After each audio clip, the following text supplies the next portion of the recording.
Breaking చూస్తున్నాం. అమ్మాయిలు software ఇంజనీర్లు ఉన్నత విద్యావంతుల కుటుంబానికి చెందినవారు ఒకరైతే మారుమూల పల్లెటూరు నుంచి ఉన్నత స్థాయికి వెళ్లిన వారు మరొకరు.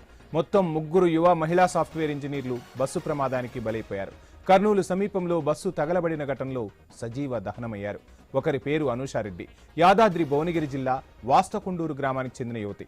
దీపావళి కోసం బెంగళూరు నుంచి ఇంటికొచ్చి తిరిగి వెళ్తుండగా ప్రమాదానికి గురై ప్రాణాలు కోల్పోయారు.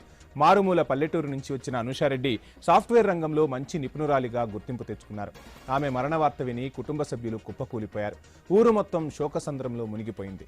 ఇక బాపట్ల జిల్లా ఇంకొల్లు మండలం పూసపాడుకు చెందిన గన్నమనేని దాత్రి ఈ మధ్య హైదరాబాద్లోని పెదనాన్న ఇంటికి వచ్చారు. బెంగళూరు వెళ్లేందుకు నిన్న రాత్రి వేమూరి కావేరీ ట్రావెల్స్ బస్ ఎక్కారు. ఊహించని ప్రమాదంలో ప్రాణాలు విడిచారు. మృతురాలి తల్లి వాణి, బంధువులు స్పాట్కు వెళ్లారు. దాత్రి మృతికి పర్చూరు ఎమ్మెల్యే ఏలూరు సాంబశివరావు సంతాపం తెలిపారు.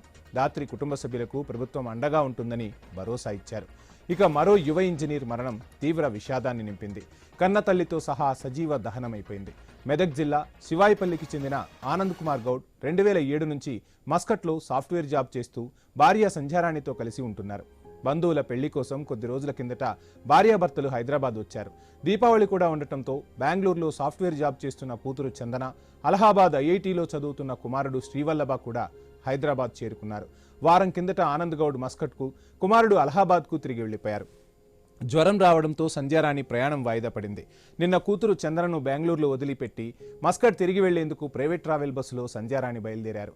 కర్నూలు సమీపంలో బస్సు మంటల్లో చిక్కుకోవడంతో తల్లి కూతుళ్లు సజీవ